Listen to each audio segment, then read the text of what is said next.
आपका स्वागत है आपके अपने YouTube चैनल महाअध्ययन में। वीडियो को लाइक करें और अगर अभी तक चैनल को सब्सक्राइब नहीं किया है तो जल्दी से कर दें। आज हम करने जा रहे हैं हमारी 8वीं कक्षा की गणित की वर्कशीट नंबर 13 और आज की तारीख है 10 नवंबर। तो चलो सीखते हैं। और कुछ खास बातें, आपको याद है हम रैखिक समीकरण के बारे में काफ़ी सारी चीज़ें सीख चुके हैं और आज हम इसी क्रम में आगे की ओर बढ़ते हैं। तो एक चर वाले रैखिक समीकरण।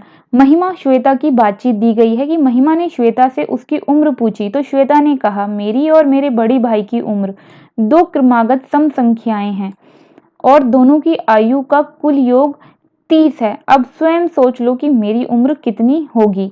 तो अब उसने क्या कहा, उसने दो कंडीशन दी है, यानी दो तरह की बातें बोली हैं। एक बात बताई उसने कि दो क्रमागत सम संख्या है, यानी एक के बाद एक आने वाली सम संख्या, यानी कि अगर एक 8 साल का है तो दूसरा 10 का होगा, अगर एक 14 साल का है तो दूसरा 16 का होगा। तो क्रम में है दो संख्याएं। दो सम संख्याएं कौन सी होती हैं? जो दो से भाग हो जाती हैं और दोनों को जोड़कर आता है 30। तो अब सोचना है कि कितना है। तो महिमा ने सोचा 10 और 20 30 होता है, लेकिन 10 और 20 क्रमागत सम संख्या नहीं है, यानी कि एक के बाद एक नहीं आती। तो 18 और 12 भी 30 है, लेकिन ये भी क्रम में नहीं है। तो अध्यापक के बताए तरीके से उसने अंदाजा लगाना शुरू किया। उसने सोचा कि अगर हम श्वेता की आयु को 2x मान लें तो श्वेता की उम्र एक सम संख्या हो गई, क्योंकि दो सम होता है। अब उसके बड़े भाई की उम्र कितनी होगी? तो 2x जमा में 2, सम का मतलब क्या होता है? 2 नंबर आगे। 13 से अगर 14 से 2 आगे जाएंगे तो 16 आएगा, 12 से 2 आगे जाएंगे तो 14 आएगा।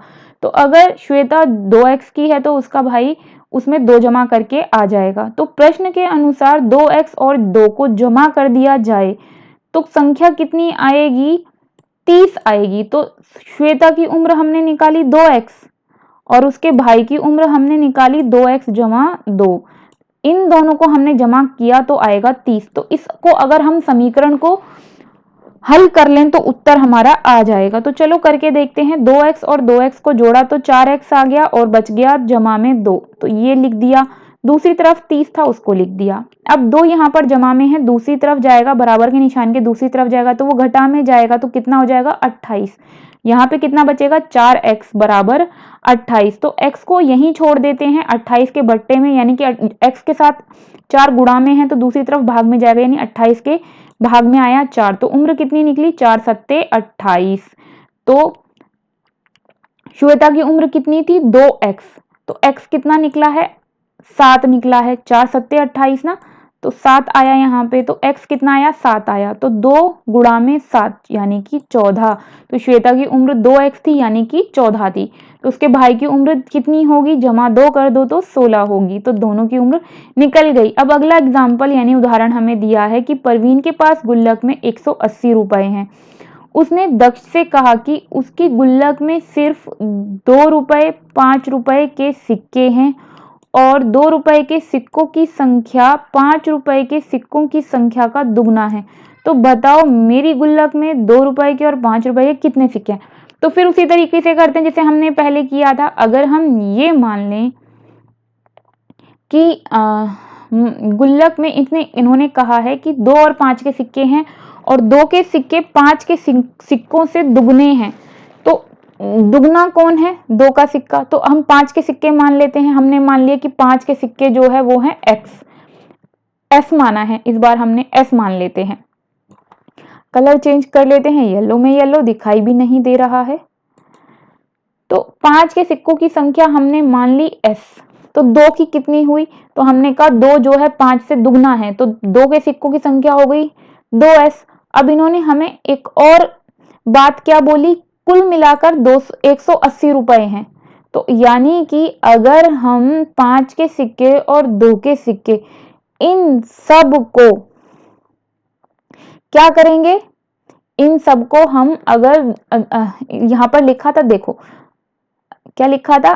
गुल्लक में कुल रुपए 180 हैं और सिक्के 2 के हैं और 5 के हैं। 2 के सिक्के दुगने हैं, तो 2 के सिक्के दुगने हैं और 5 के सिक्के जितने भी हैं कुल मिलाकर। तो हमने संख्या बना ली। हमारे समीकरण क्या बन गई? 5 के सिक्के यानी कि 5s और 2 के सिक्के थे हमारे दुगने, तो दुगने कितने हुए, 2 गुणा में 2s बराबर हो गए 180। तो 5s का 2 को 2s है यहाँ पर। अब हम क्या करेंगे, अब हम इसे कर लेंगे गुणा, तो ये हो गया 2 दूनी 4s, तो 4s और 5s को जोड़ा तो आ गया 9s, 9s बराबर 180। तो s को इधर छोड़ेंगे, 9 को दूसरी तरफ ले गए तो वो भाग में आएगा क्योंकि यहाँ गुणा में था, तो आंसर आया s बराबर 20। तो s बराबर 20, s क्या है, 5 के सिक्के हैं, यानी कि 5 के सिक्के हो गए हमारे पास 20, और 2 के सिक्के कितने हमारे पास 2s, उसको भी हमने दुगने थे इसलिए 2 से गुणा की थी, तो 2 से गुणा दुगने थे तो हमने 2 से गुणा यहाँ पर की थी, लेकिन अब हमने 2 के सिक्कों की संख्या कितनी मानी थी, 2s मानी थी, तो 2s यानी 2 गुणा में 20 यानी कि आ गया 40। तो ये आ गया हमारा उत्तर। अब हमें 2 और प्रश्न दिए गए हैं जिन्हें कुछ कुछ लिखकर अधूरा छोड़ा गया है और हमें उन्हें पूरा करना है, तो चलो कर देते हैं। वीना ने एक परीक्षा दी, वस्तुनिष्ठ परीक्षा, जिसमें 50 प्रश्न थे। सही जवाब देने पर 4 अंक मिले और गलत जवाब देने पर 1 अंक काटा गया। आप करते हो ना वो ऑप्शन वाले प्रश्न उत्तर, उसी तरह से। यदि वीना ने वस्तुनिष्ठ प्रश्न थे, अच्छा वस्तुनिष्ठ प्रश्न है यानी लिखकर परीक्षा दी गई है। वीना ने सभी प्रश्नों का जवाब दिया, कुल अंक 80 आए। उसने कुल कितने प्रश्नों का जवाब सही दिया और कितनों का गलत दिया, अब हमें ये पता लगाना है। अगर हम मान लें कि सही जवाबों की संख्या j थी और गलत जवाब कितने हुए, तो कुल कितने थे, सवाल 50 थे, तो 50 में से गलत को घटा देते हैं, गलत को घटा दिया, 50 घटा में j।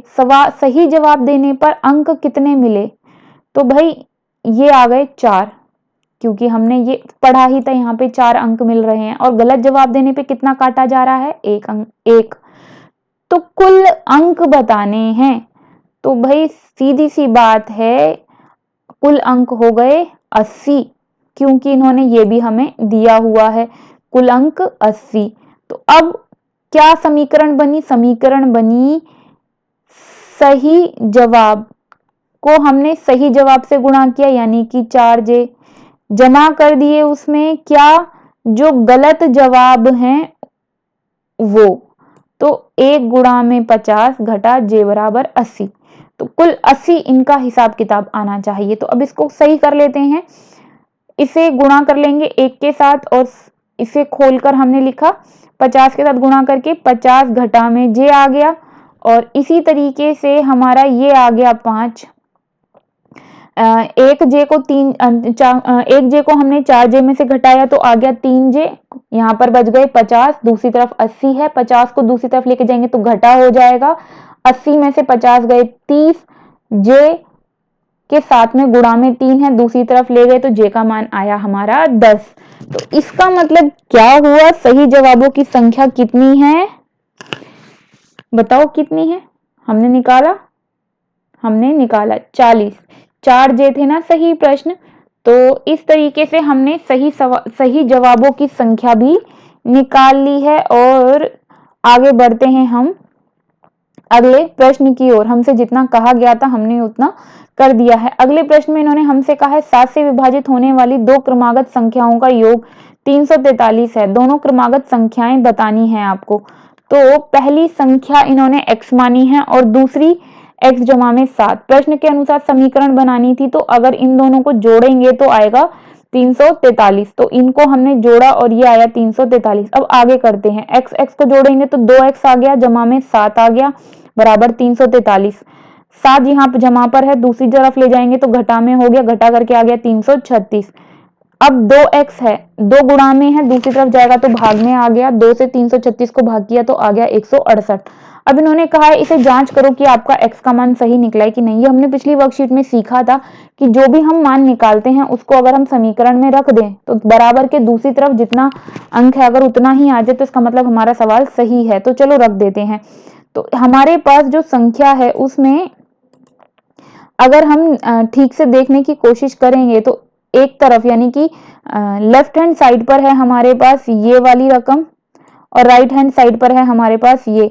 तो अगर बराबर के निशान के इधर वाले 343 बन जाते हैं, यानी कि दूसरी साइड के बराबर बन जाते हैं। इसका मतलब हमारा सवाल सही है। तो x का मान 168, दूसरा x 168, फिर 7, इन सबको जमा किया तो आया 343। का मतलब हमारा सवाल का उत्तर बिल्कुल ठीक है। तो इस तरह ये थी आज की प्यारी सी वर्कशीट जो कि हमारी हो गई है सॉल्व। फिर मिलते हैं ऐसी अच्छी सी प्यारी सी वर्कशीट्स के साथ। लेकिन अगर आपने अभी तक चैनल को सब्सक्राइब नहीं किया है तो प्लीज आपकी वीडियो के नीचे आ रहा है एक रेड कलर का निशान, उसे क्लिक कर दीजिए। कलर चेंज मतलब चैनल हो गया है सब्सक्राइब। वीडियो को लाइक करना बिल्कुल ना भूलें और वीडियो को अपने फ्रेंड्स के साथ शेयर करना भी बिल्कुल ना भूलें, क्योंकि ज्ञान बांटने से बढ़ता है। फिर मिलते हैं ऐसी ही अच्छी सी प्यारी सी वर्कशीट्स के साथ। तब तक के लिए खुश रहें, स्वस्थ रहें। नमस्कार और थैंक यू।